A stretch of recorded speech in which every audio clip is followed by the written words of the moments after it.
maybe your listeners are saying, well, why do you love something that's so dysfunctional? Looking back at all the problems with the church, the issues that come from the institution, how can you stay and deconstruct? Hello and welcome. You're listening to the Evangelical Podcast, where being labeled a heretic is a good thing, if it means refusing to conform to toxic, harmful expressions of faith. We address your questions about God, politics, how we got here, and how to move forward. Nothing is off limits in our conversations with scholars, spiritual seekers, and activists in our quest to uncover the heart of faith. We're your hosts, Melanie and Gary Allen, and this is Holy Heretics.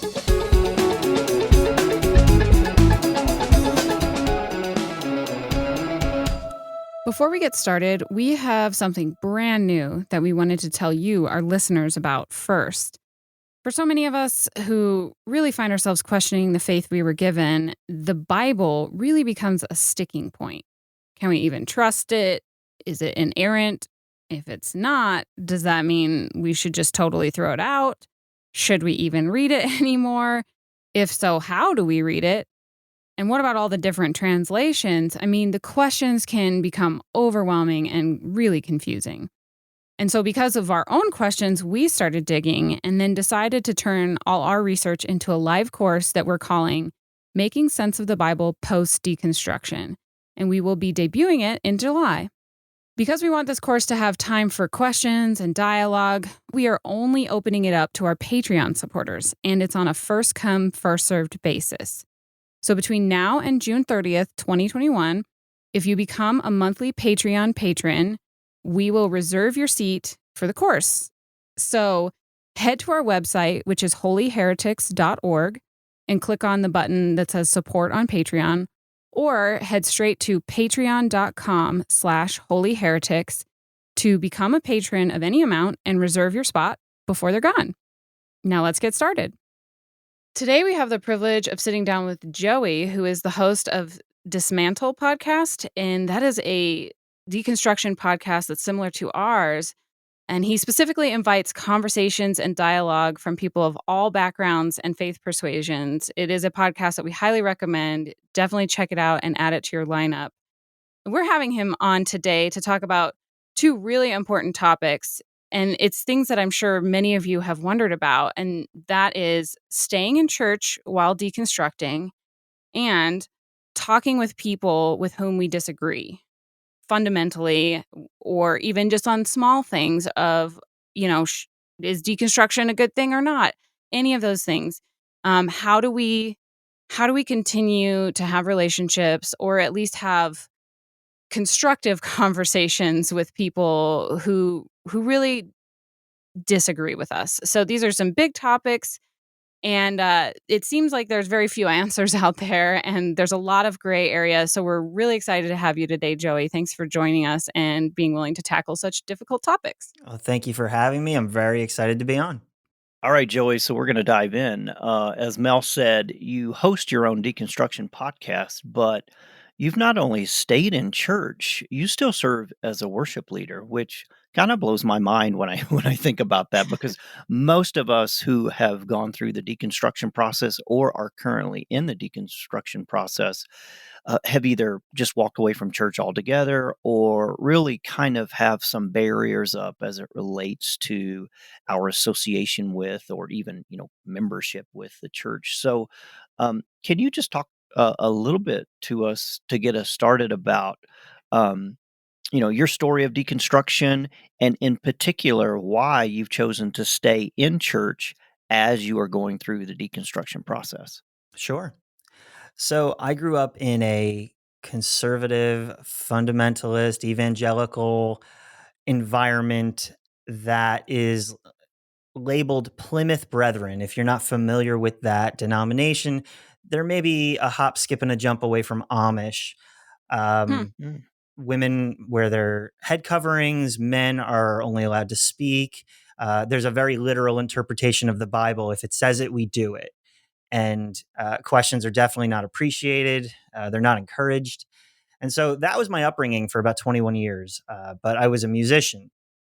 And so growing up, I was playing music, and that played a big part in my life. But music also was the catalyst for getting me out of that environment. It gave me legs to go into different church environments, to experience different methods and practices of connecting to the divine. And I'm going to skip over a bunch of chapters here, but eventually that role of music led to me taking a pastoral job with the Christian Missionary Alliance, another denomination within evangelicalism. But the issues of my past continued to arise, things like strained relationships, family issues, spiritual questions, self doubt, things like that. And so I began therapy at the same time I began my first church job. And I was loving it. I'm still with my therapist, the same one. I know that that is incredibly rare, but after 10 years, we're still together, Wow. processing things and trying to get healthy. But as I was getting emotionally healthy, I started asking questions in other places. If I was able to look at my life and fix areas that were broken, well, what other areas in my life are broken and what else can be fixed? And so I started asking questions. Why can't we do this in all the spheres of my life? And so that's really where deconstruction began. That's where I would point to say, this is what the catalyst was. And ironically, it happened while I was starting at a church. But after asking enough questions, which we all tend to do, one question begets another one, I was realizing that I was not going to last long in that environment. I was not going to stay. I was not going to be a career pastor.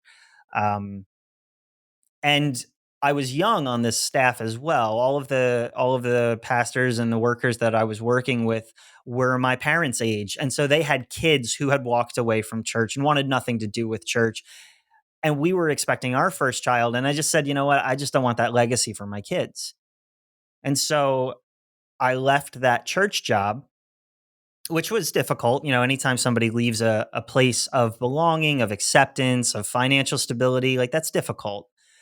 And when we left, we were also church hopping a bit. We were in and out of different environments because, again, I had friends and music had taken me places. So it was sort of like a buffet of, okay, where are we going to go next? And where are we going to go as a family? And so we found ourselves back in the Plymouth Brethren environment, not in the same church, but in the same denomination.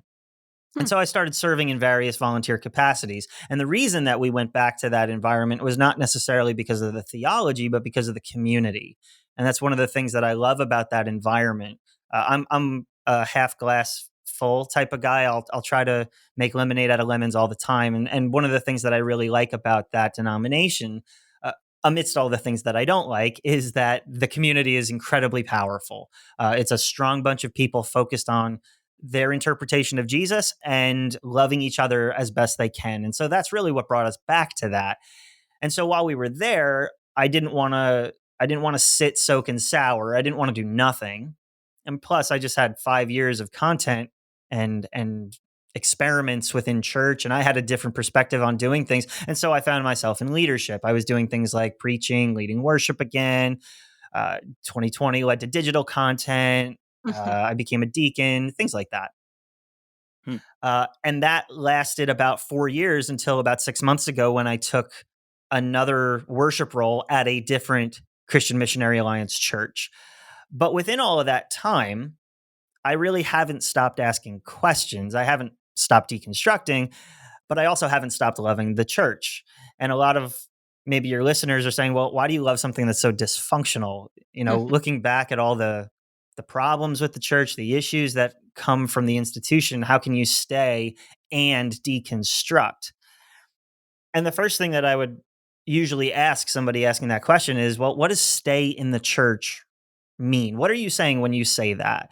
Because I think it's a little bit simplistic to just say in the church, just to say stay in the church as though that's limited to church attendance. 2020 showed us that church attendance is not really a thing anymore. Mm. So what I think is under that question, and I could be wrong, but what I think is, how can you associate your progressive self with a conservative evangelical environment? I think that's really what's being asked. How can you associate yourself? How can you position yourself, not only just attendance wise, like to tell people that this is where you go to church, but also from a position of leadership? How do you get on the pulpit? How do you get behind the platform and promote these ideologies. And I think, Yeah, I want to know the answer to that, yeah, by the way. I was pausing for dramatic effect. Boom, boom, boom. Looking back, I haven't always stayed in those environments, but I've always been less trigger happy to jump ship at the first disagreement. Um, One of the things that I've noticed within my childhood is that we always stayed within a brethren environment, but we didn't stay in the same brethren church, and we hopped maybe 3, 4 times. And it was always due to sin issues, or at least that was what was told to me. It was a sin issue. There was an issue with the leadership. There was an issue with this. There was an issue with that. And so, to honor God, we had to leave. And that mentality, I think, is rampant throughout all of evangelicalism. We can over spiritualize issues of preference when actually you just don't know how to get along with people. Mm. And so, what I'm trying to do is I'm trying to follow Jesus. And you'd say, well, that also is simplistic and great. Me too. I'm trying to follow Jesus too. Well, right before he died, he prayed that his followers would be one, that we would be unified. And so, with all that the church does poorly, and there is a ton that it does poorly, with all that it does well, and there's some really good things that it does, very unique and specific to church that you won't find anywhere else. Since I'm a part of that, since I'm a member of the church, I want to help add to the unity. And so that's why I stay in church. That's what I feel called to. If you want to spiritualize it, use some Christianese around it, that's what I feel called to. I don't feel called to a building. I feel called to a people. I feel called to a work. That if Jesus died for humanity, that includes me, and that includes the person that I can't stand. And so instead of trying to change them, how do I build unity? How do I be effective at this, essentially this dying request, this last thing he asked before he died? And I've just seen that I'm way more effective at doing that from inside the house than outside of it. Mm. Well, shoot.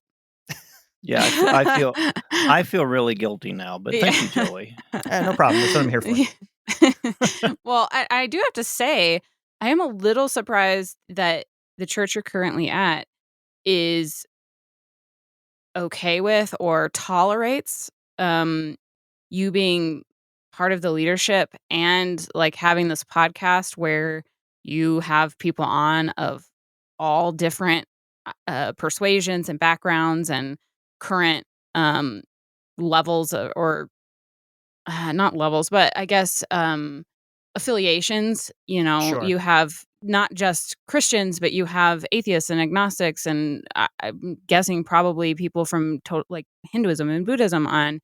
And it seems like a lot of times our churches kind of police that or control that. Mhm.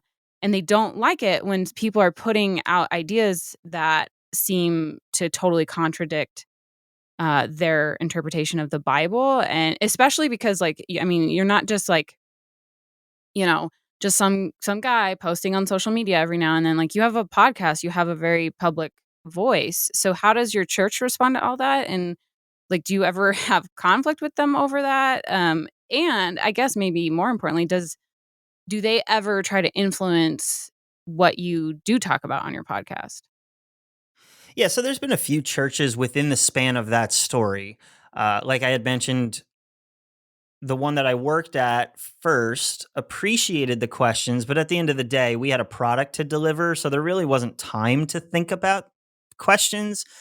And the podcast really hadn't started at that point. The podcast started conceptually in 2016, 17. We were on the air by 2018.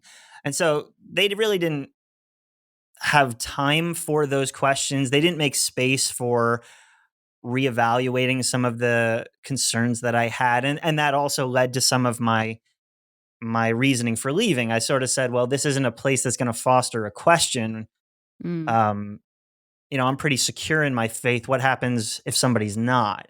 Is this really a location that I feel comfortable being at? So, in the first sense of that church, no, they appreciated it, but it was like, Sunday's coming every 7 days, so get up there and sing those songs. So mm, in that regard, no, that church didn't matter. Now the church that I volunteered at did not like the questions. They were appreciated, but what was appreciated was me, the fact that I was there, that I had young kids, that I was present, but not that I was trying to rock the boat. Now, some of those people in leadership, but also people at that other church are my listeners. They're some of my biggest fans. Mm. But ultimately, leadership did not want that change. And I spoke to them and was spoken to by a couple of them, primarily because I was in a position of leadership. I was in a position of of influence. And, I would preach occasionally. I was definitely leading worship often. And what I want to say about that is I get it. Like, I understand that the guy at the pulpit, the veneer that we present is that guy should have all the answers. And so when the guy gets up there and says, actually, I don't have all the answers, which I think I did in one sermon, that's definitely going to rock the boat. But to their credit, they listened to my perspective, even though they didn't agree with it. They at least wanted to understand where I was coming from. But at the end of the day, that was a hard no. That's not the direction that we're going. And so the church that I'm at now is definitely more progressive. But what I'll say about the leadership is that they're very secure. They're secure in themselves. They're secure in their doubts. They're secure in their leadership. And so they're on board with my quest, but within reason. But I always say the same thing when people push back, and they do. I still get pushback. The show's been on the air for 2 years. We're coming up on episode 200. But I still get some pushback. And when that pushback does come, I always ask the same question. Why do questions make you uncomfortable? Mm. Not in a, hey, I just won the argument, therefore we're not going to talk about this anymore. Like, I'm genuinely curious. Why are questions very uncomfortable to you? Because that's all they are. If you listen to my show, I talk very rarely. I ask questions because, as we'll get to, there's a very strong intention of my show. And I think it's a little cliche, but I'm going to say it anyway, that Jesus asked more questions than he actually answered. If you go back and you look at the Bible, Jesus is constantly asking questions of people, which they're answering and then he's responding to, but he's often asked questions and he doesn't directly answer them. Right, right. Yeah, he almost never answers a question, Yeah, it's very interesting. But I think an organization that can't handle scrutiny, an organization, in this case, the church, that can't handle questions, either A, has something to hide, B, doesn't truly believe what it's claiming, or C, and I think this is the main thing, it just fears losing control. But critique is always rooted in love. If you're critiquing something, if you're asking questions of something, you're not asking those questions unless you have a deep appreciation for it. You see the value, you want to make it better. That's always been my intention. It's not necessarily like, hey, how do we get everybody on board with the LGBTQ community? It's more like, hey, I'm a part of this and I love you. So how do we make this better for all of us? Mm. Because, like, if we are going back to that John 17 request of unity, like, there's got to be some give and take. And so the questions enable some take, but when the take isn't given, sometimes you have to be the one to give. But to your other question, Melanie, no, church leadership and communities really don't have an influence on my show, but I do describe it like this. I have tattoos, and I have a lot of them. Tattoos mean something to me, and I know people see Leviticus 19 very differently than I do. So I'll be respectful if I'm representing my church or my job, but they mean something to me. And so I'm not going to apologize for who I am and who God made me. And it's the same with the podcast. I love fostering good conversations. I love asking questions. I think it's how God designed me. And I know that that's not for everyone. So I'm never going to shove that down someone's throat as a pastor unless someone asks me. I won't use my platform for promotion. But again, it's who I am. And so I'm not going to apologize for it. I like that. Hey, by the way, so you mentioned your church, the Plymouth Brethren. Yes. Am I remembering that correct? Okay. So when you said that, it just conjured up all kinds of things like Puritans and black hats and the Mayflower Compact and like Thanksgiving dinner. Um, That's and about right. that, I'm not a church historian, but I'm pretty sure that's really, really accurate. So I'm assuming if any of that incredibly gross stereotype is even anywhere true, that probably means that there's a little bit of dissonance as it relates to potentially what the Plymouth Brethren denomination teaches or promotes, and what maybe Joey believes in his heart of hearts. So, if that's true, how do you deal with that? How do you deal with, again, kind of staying, in the pew, in leadership? And then where do you draw the line with, like, okay, guys, come on, like, I can't support this. I can't believe in this. I just can't go there anymore. I mean, what does that tension look like for you? Because a lot of us are doing that. We may not be in leadership, but if we are continuing in the church, no matter what church it is, there's going to be some cognitive dissonance. There's going to be things you hear and just go, yeah, I'm not on board with that at all. For sure. And if and when that happens, how do we appropriately react as it relates to our conscience, but also in that pursuit of unity? So I'll speak to the imagery that you got, and then I'll answer your question. Plymouth Brethren, yeah, it does sort of sound like the Mayflower, but where they grew was in Dublin, Ireland in the 1800s, and there was a schism between the Catholic Church and the Protestant Church, and the Brethren found themselves saying, well, that's not what the Bible says at all. And so we're just going to be people of the word. We're just going to be people of the book. And the way that they develop that is they look at the Lord's Supper, they look at communion, and they say, okay, this is a service. And so every 7 days, the first thing they do from about 9:15 to around 10 o'clock is men will share, men will give a thought, a hymn, a prayer, and then that leads to uh, taking the bread, taking the wine. But it's about 45 minutes of just focusing on Jesus, which I think is pretty Hmm. cool. And then Right. their, regular church service would be probably a little bit more conservative than most. But like I said, the community aspect is just out of control. I love what they do. And so to your question, how do you stay in places where there is a cognitive dissonance? I think that there's a difference between uniformity and unity. So unity is when we're one. Unity is when we've all got the same mind, the same spirit, the same purpose, mission, what have you. The goal is the same. But uniformity is when we all believe the same things and we practice the same things and we recite the same things. And so my goal, like I mentioned before, is unity. And by nature, there's going to be things that I disagree with. Like that's just life. And I think a lot of us within Christianity have looked at disagreements and been like, well, those are hard and fast rules. That's the straw that broke the camel's back. Well, you don't do that in your job. Why do you get to do that in your church? You don't do that with your family. I mean, obviously, there's toxic and harmful situations, but I just think Christianity today is just too triggered. They're Mm. looking for something to argue about, but they're not finding ways to become one. And like we said, obviously, there's harmful situations and environments, abusive, toxic theologies that you should not remain in. So I'm not saying just stick it out no matter what. But by and large, people's reasons for leaving church, in my experience, is because that they are focused on that uniformity and not unity. And like you mentioned, Gary Allen, there's a line where we can't go forward.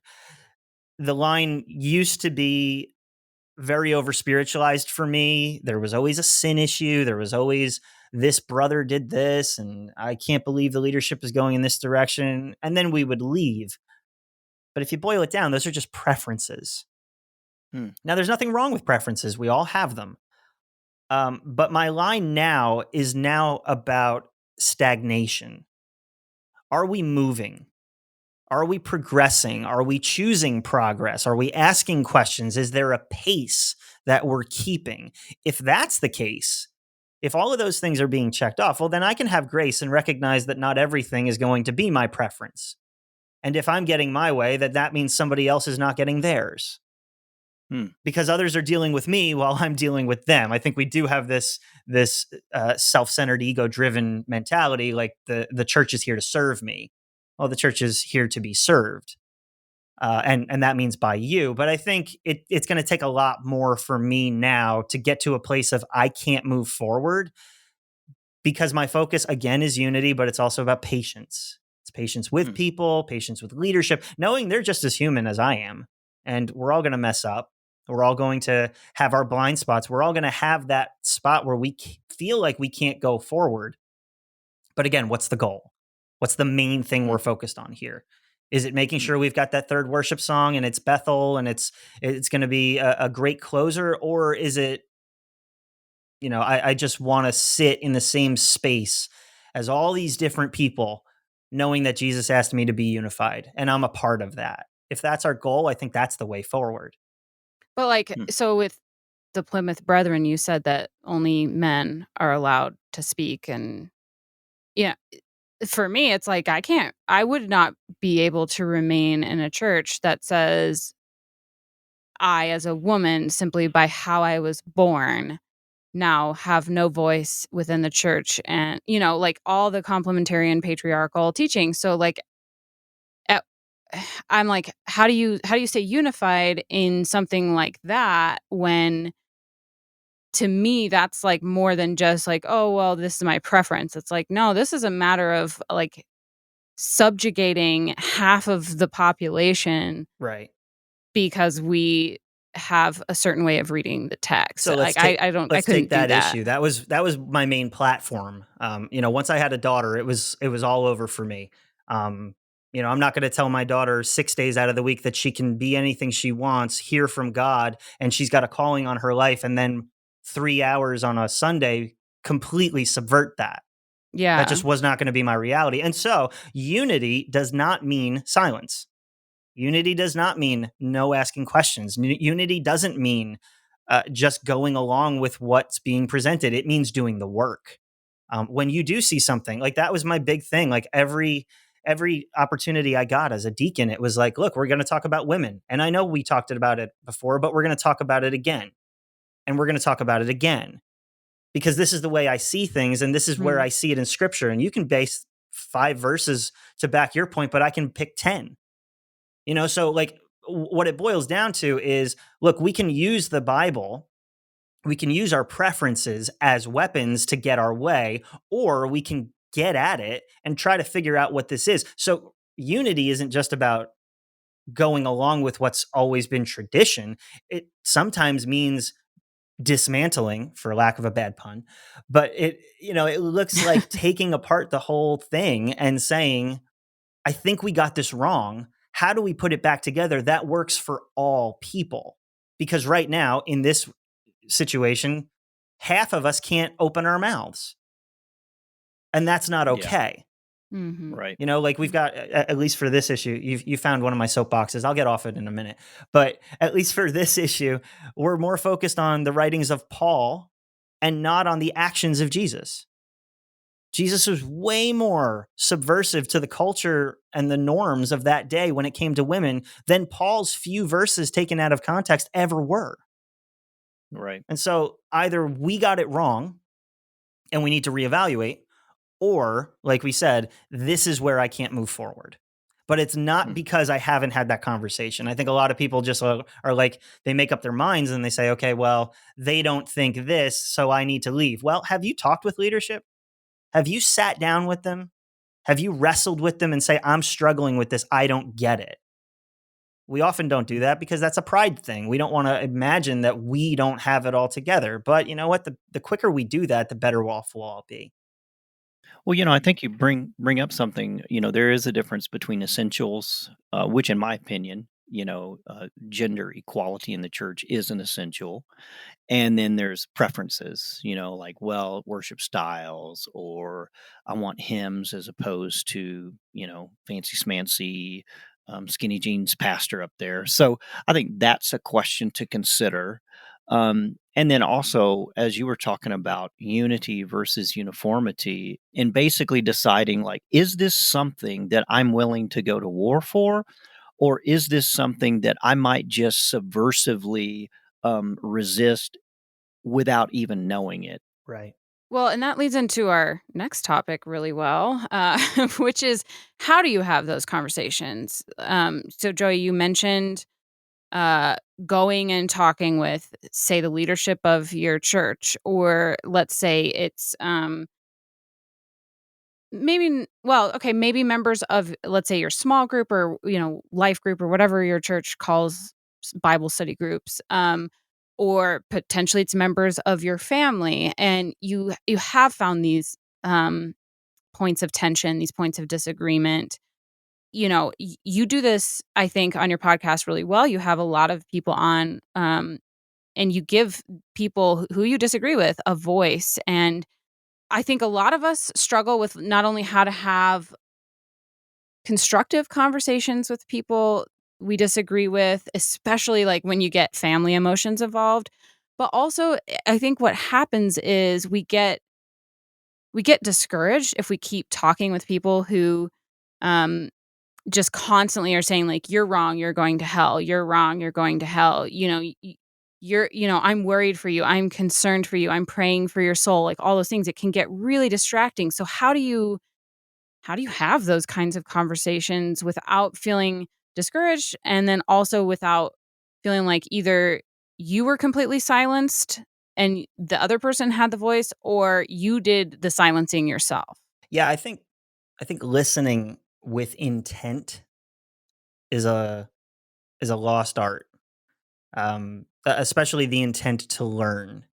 You think back at being in school, you think back at environments where you were the pupil. And what would we do? We'd sit in silence. We would raise our hand, we would ask questions, we would take notes because there was something that we didn't know. And when we graduated college, we forgot all that. We forgot the idea that there's something that I potentially don't know. I can't just Google it. And so we've dug our heels into what we think we know to be true, know to be fact. And we think we have it all figured out.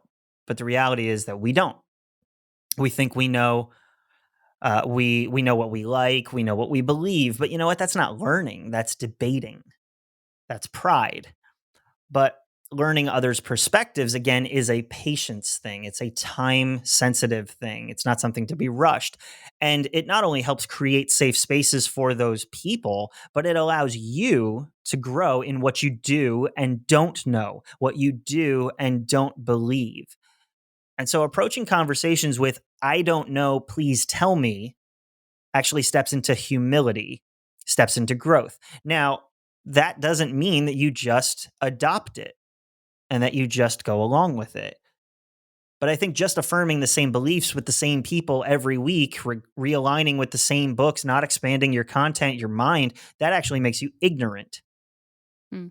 But adopting the I don't know, let's learn attitude is a lot more about tabling pride. It's more of an attitude that approaches conversations with people not as arguments to be won, but as relationships to build. Because at the end of the day, like I want to know how to think, not what to think. Because church does a great job with this, at least in my experience. They teach you what to think, not necessarily how to think. And being told what to think is very easy. Uh, just to tell people what to believe, how to live your life, do these things, adopt these principles so that you can be one of us. That's really what it's saying. Mm. And when you no longer believe those things, you hit a crisis because you're not in the club anymore. And that's what I think a lot of people who hit deconstruction are actually feeling. It's not necessarily that they don't know what to believe anymore, although that does happen. It's more like, look, I did what you told me to do. And now that I'm not, the second that that changes, I can't be in community. That's a dissonance for Mm. me. Yeah. But that was because belief was the underlying factor, not Jesus. If you think about it, the main point of telling somebody what to think, not how to think, is so that there's an alignment with belief, not with who we're believing in. Because Jesus never says that. Jesus never says, let's all believe the same things. He says, follow me.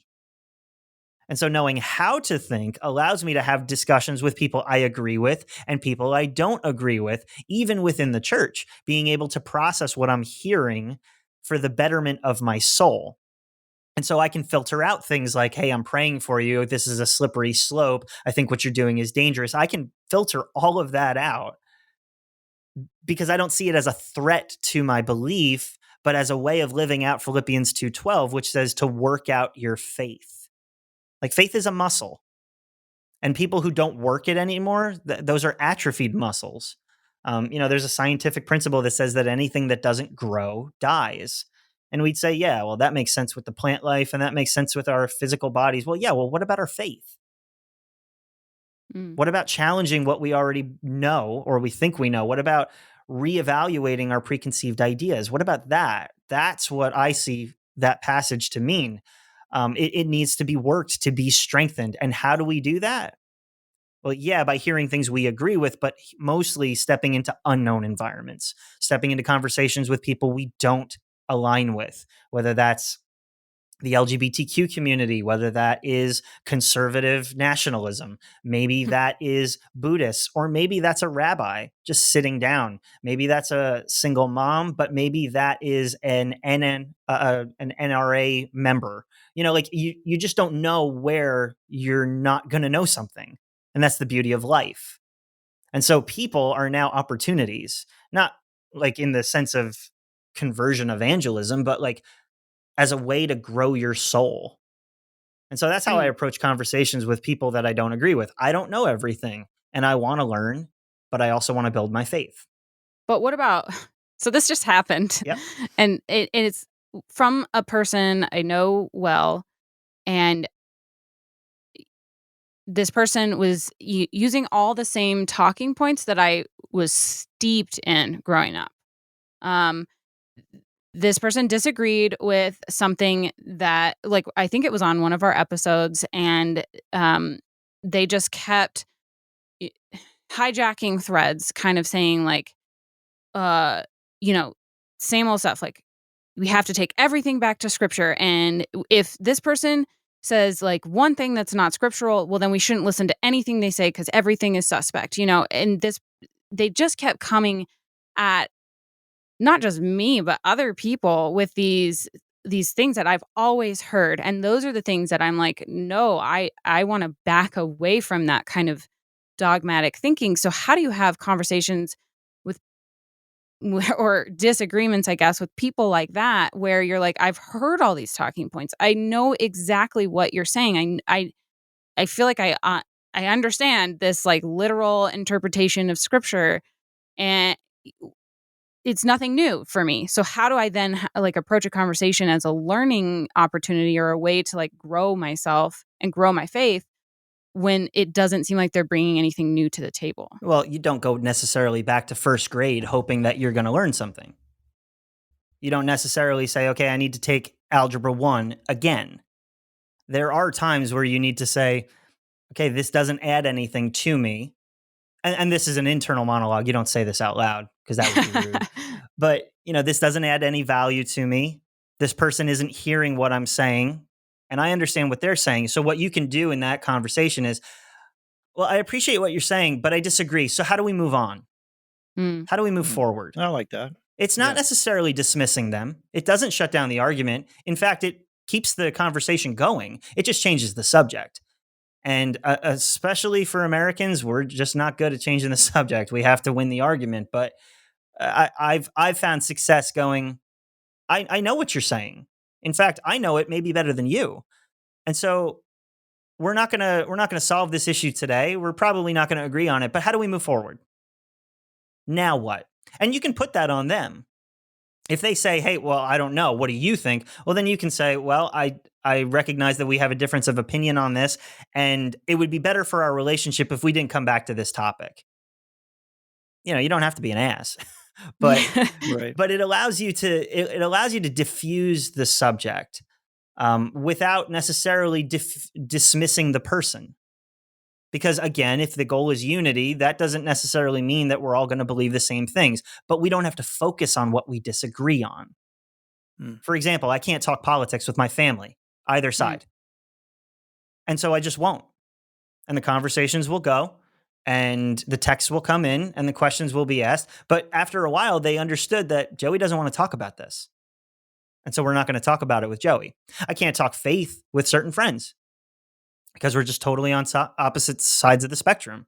Well, that's fine. We don't have to. We can talk about Marvel movies. But Mm. Again, I think we've got this heightened sensitivity that everybody needs to align. And that's just not the call to unity. That's just the call to uniformity. Now, do you sit around and just take it? Do you become the doormat? Well, no. Jesus actually says, shake the dust. When you go to some place, he was talking to his disciples and he says, go to these places and preach the good news. And if they won't have you, if you've done everything that you can, if you can put your head to bed at night knowing that you've got a clear conscience, shake the dust. Mm. Not everybody needs to be made space for. Not everyone needs to have access to the deep recesses of your soul. And so you need to be aware of that and you need to guard that a little bit. That's more on you than it is on them. You sort of need to do the work for them. Um, but just setting up that boundary and knowing where that boundary is, that's the work not only of maturity, but I think that's the work of healthy dialogue. Hmm. I think it was Richard Rohr who said, spiritual maturity is learning when and to whom to have deep spiritual conversations with. Mm. And I've tried to adopt that, and yet it's so hard because you do kind of see, especially for those of us who have moved past fundamentalism, even moved past evangelicalism, and I have found myself being incredibly critical to the camp and to the tribe and to the church that I used to be a part of. And it's like, well, come on, I figured this stuff out and moved. Why can't you guys? And all I'm doing is just repeating the sins of judgment and condemnation, but from a different perspective.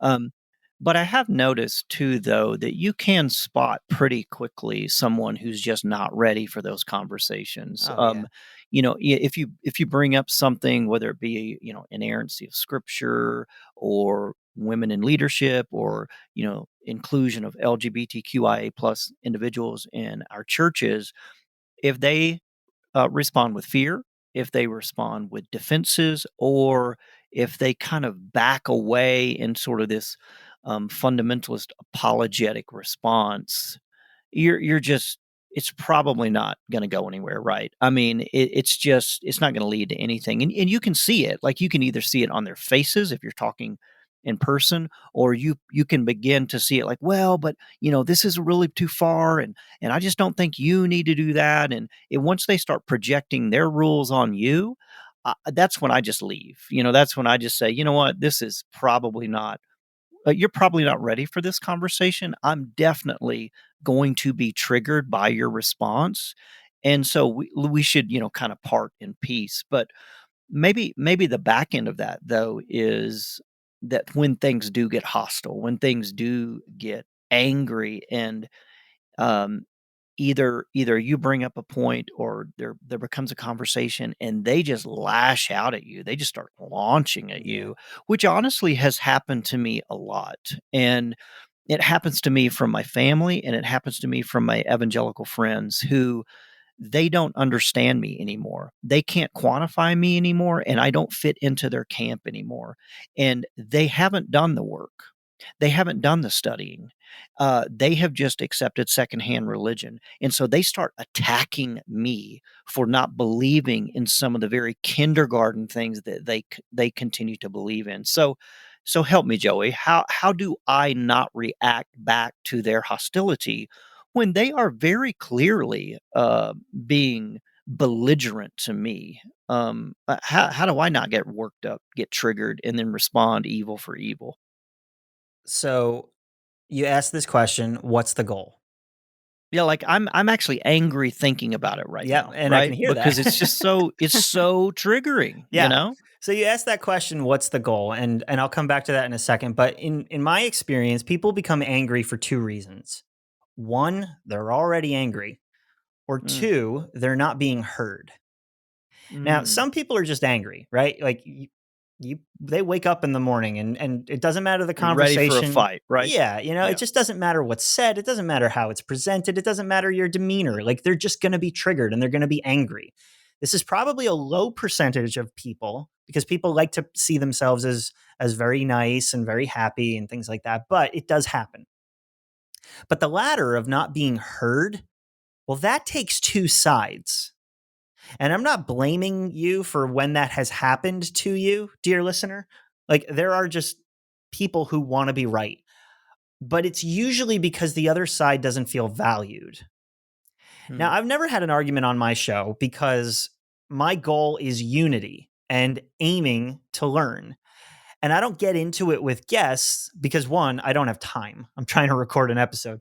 But secondly, I'm not being asked for my opinion. No one's asking for my opinion. I'm there to listen. But what do arguments do? They pause the unraveling.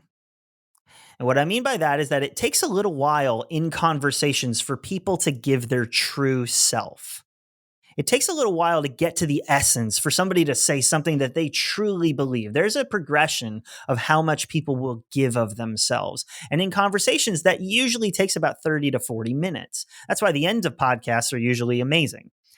But that's what you want. You want people's real thoughts. You want people's raw reactions.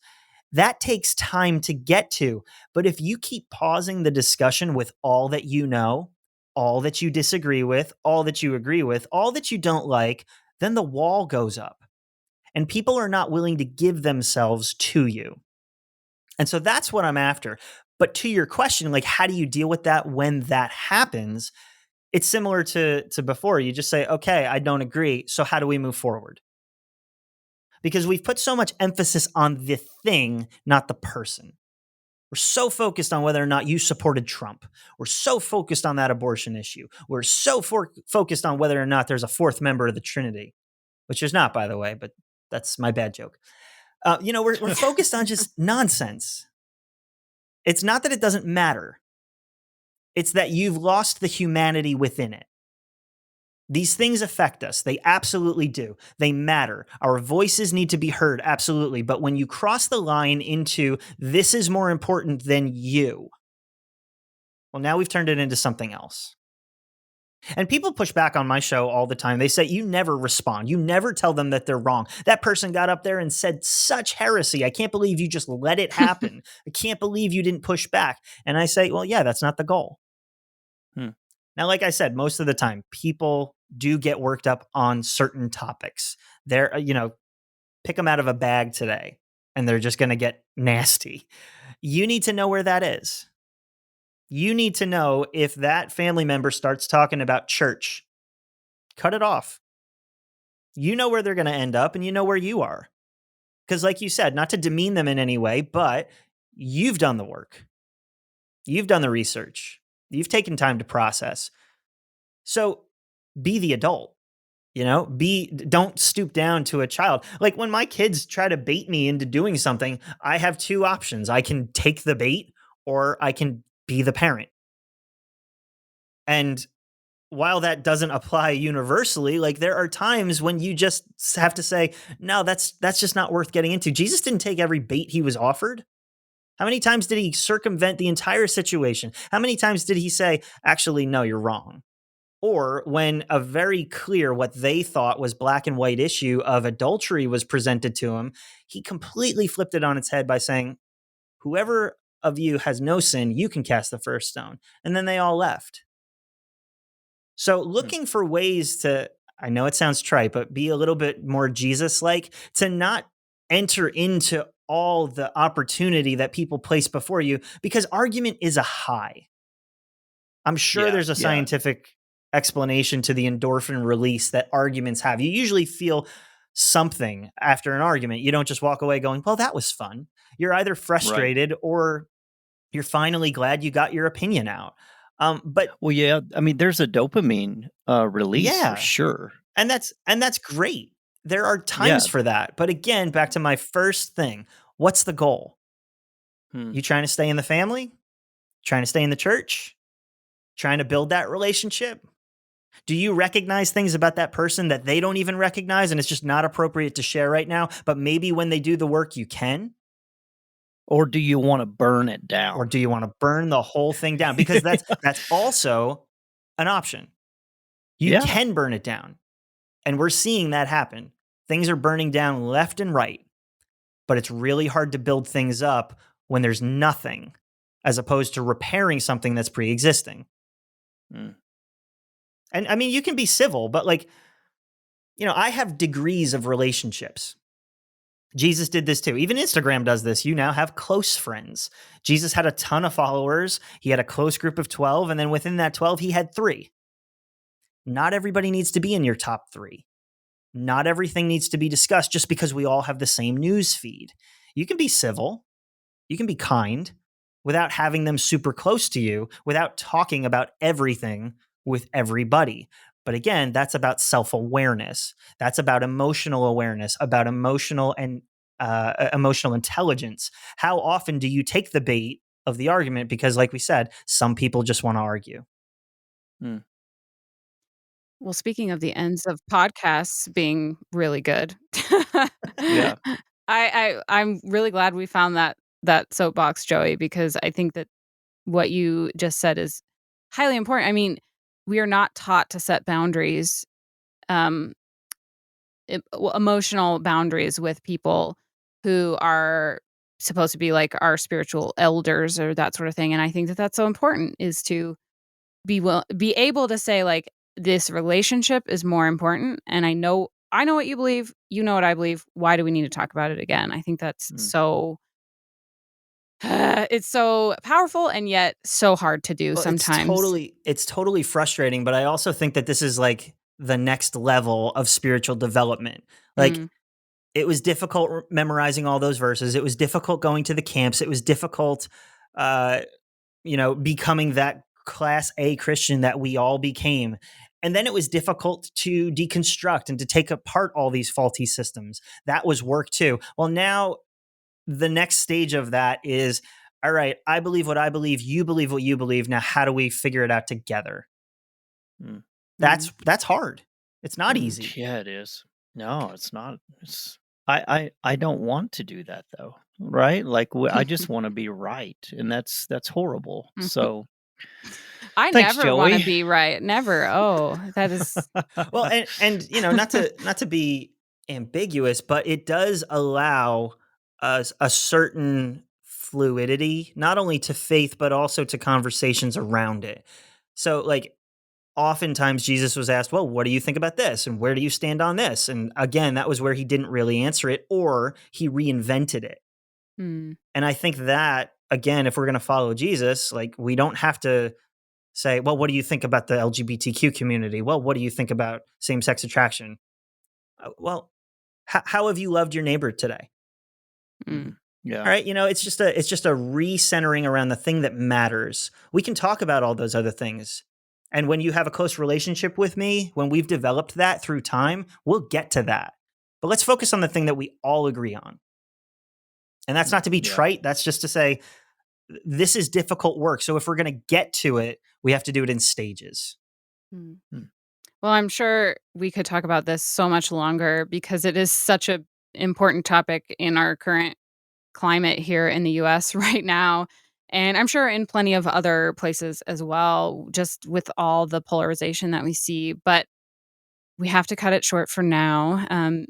I guess that just means we probably need to have you back on again in the future, Joey. I'd love to. Um, but I would like to end with the question that we like to end on with everyone, which is based on your experience and your choices and what you've learned about disagreement and how deconstruction has changed your faith. Is there anything that gives you hope for the future of faith? Yeah, so there's a verse in Joshua 1 where Moses has died, and God then comes to Joshua and he says, Moses, my servant, is dead. Now get ready to lead these people. As I was with Moses, so I am with you. So don't be afraid.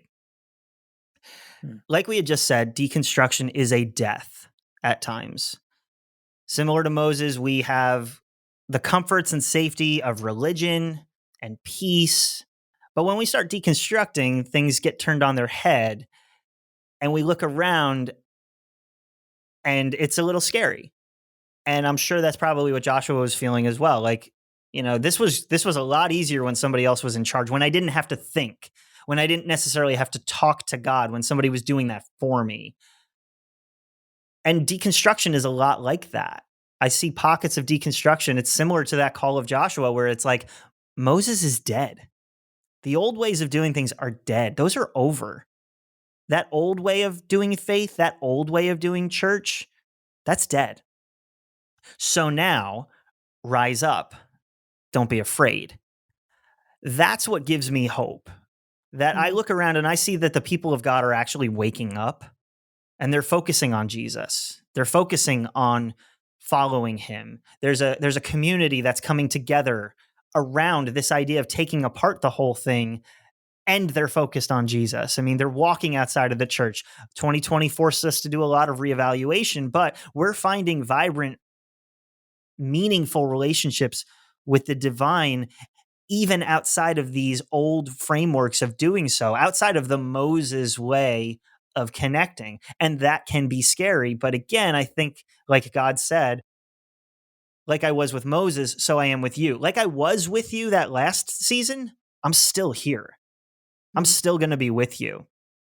And even though this is scary, even though this is new territory, even though you're not as firm and foundational as you once were, don't be afraid. Mm. And that requires work. That requires being afraid and not being so certain sometimes. That requires asking a lot of questions. But I think that is what excites me, knowing that there is a revival happening. There is a renewal of the relationship with God, what that looks like. And people like yourself, people like me, like doing the work, trying to ask these questions, trying to engage with people, like that's what brings me hope, knowing that this isn't just a hey, that didn't work out and you wasted 30 years of your life. No, that was the first shell, so to speak, and now you're putting on a new one. Because Mm. as my friend Scott Erickson says, he says the shell was never your home, the ocean is. And so that idea of like, yeah, you had a framework that worked for you before and that doesn't work anymore. And so now don't be afraid, I'm going to give you a new one. But again, this is just a shell for right now. Mm. My relationship with you is so much bigger than the box that you put me in. And as we're getting rid of those boxes, checkpoint by checkpoint, I'm just seeing more people doing that. And that's what brings me hope, knowing that I'm not crazy, knowing that I'm scared at times and I'm still going to ask questions and I'm not going to have it all figured out. But you know what? That's the definition of faith. Mm. I love that. Well, and I think it's so healthy, like so many of us, especially in our spiritual growth, started out with very hard lines and very strong boundaries Mm. of what I believe, what I don't believe, what's right, what's wrong.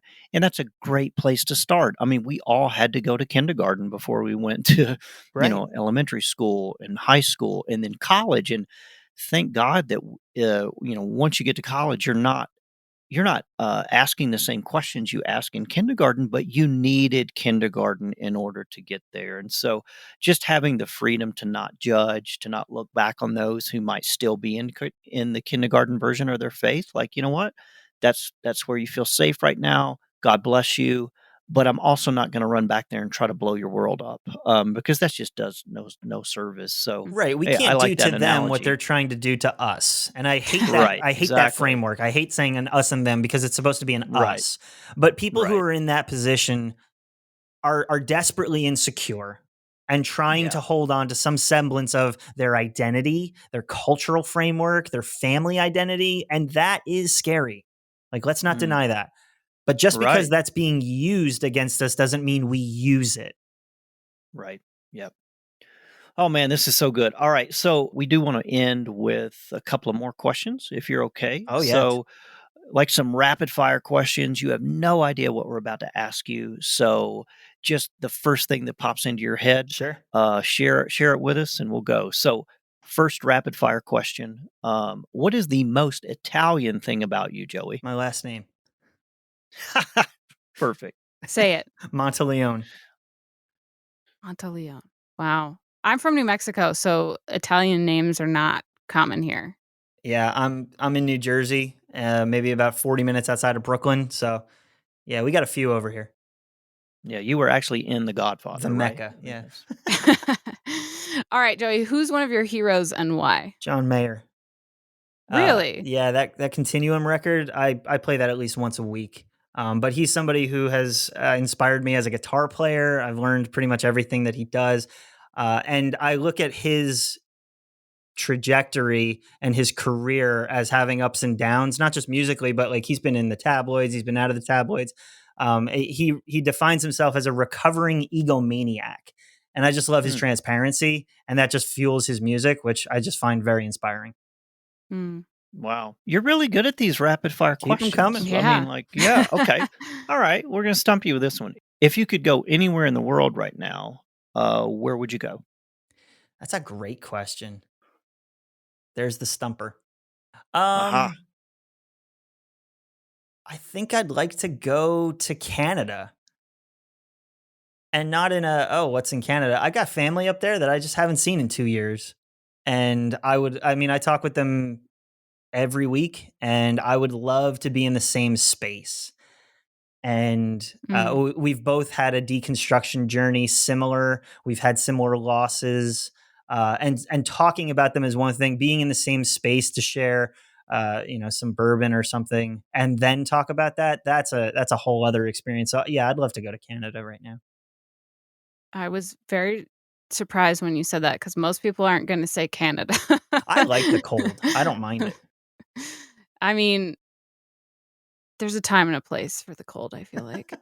Yeah. All right. Who is your favorite Marvel character? Spider-Man. That's not Ooh, even a why? question. What? Not even a Why? question. Wow. Spider-Man is the underdog and the kid who tries to hide most of who he is to protect the ones he loves, and I identify with that as somebody who used to do that a lot. I would deny myself and like who I was so that I could fit in and so that everyone would be protected, so that everything would just stay the same. But when he actually is who he really is, he actually can impact people and save certain situations, and I identify with that a lot. Hmm. Nice. All right. Last question. What are you currently reading and what is it teaching you? I am going through a couple old books that I have read previously. I'm going through Unsettling Truths by Mark Charles. He was a guest on our show, and he talked about the atrocity that is the reality of the Native American settlements within this country, and how that connects to our spirituality. It's a fascinating read. I'm Mm. also going through Prayer, 40 Days of Practice by Scott Erickson and Justin McRoberts, just as a constant reminder of what prayer should be and what it should not be. I think if we deconstructed through fundamentalist environments, we pretty much throw the baby out with the bathwater. I don't have to read my Bible anymore. I don't have to pray. And there's a time for that. I'm not saying that shouldn't happen. In fact, if you can't read the Bible without those frameworks, then yeah, put it down for a little while.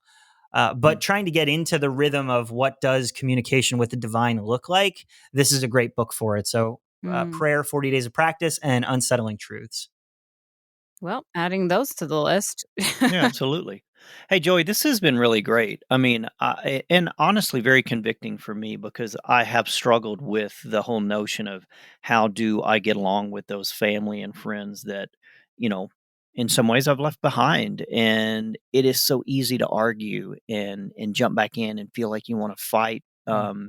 So I really appreciate you convicting me personally and then helping us with a path forward. So, for anyone who's interested in learning more about unity, learning more about kind of finding that third space between us, where can they find out more about you and your podcast? Sure. You can find us on Apple Podcast, Stitcher, and Spotify at Dismantle Podcast. You can follow us on Instagram, Twitter, or Facebook. I'm mostly active on Instagram. But if you got any questions, you can shoot us an email at dismantlepod@gmail.com. I respond to everything, but it might not be immediately. Awesome. Great. I'll make sure to put all that in the show notes as well. So it's all in one place and easy to find. So thank you, Joey. This has been wonderful and painful at the same time. I've I had a appreciate you blast. being here. I've had a blast. Thank Yeah, you this so much is for this has having me been on. so great. Thanks, man. That's it for this week. Don't forget about our upcoming live course, Making Sense of the Bible Post Deconstruction. We have done a ton of work to create a course for regular people like you and me who want to understand where and how the Bible fits into our lives if we no longer believe it to be the exact authoritative words of God. The course will be held live in July, and we'll have lots of time for discussion and questions because we've capped the number of people who can attend. So because of that, it is being offered on a first-come, first-served basis to Patreon supporters only. If you would like to attend, just head to holyheretics.org and click on the Support on Patreon button to become a Patreon supporter and reserve your spot in the course now. Next week's episode features the host of the Amazon Prime show, The Soul Nutritionist.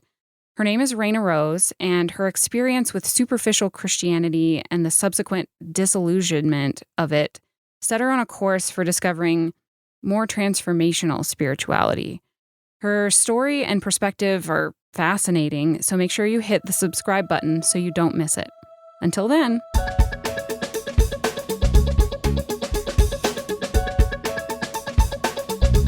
This episode was produced by the Sophia Society. Music is by Faith in Foxholes, and sound engineering is by Joshua Mudge.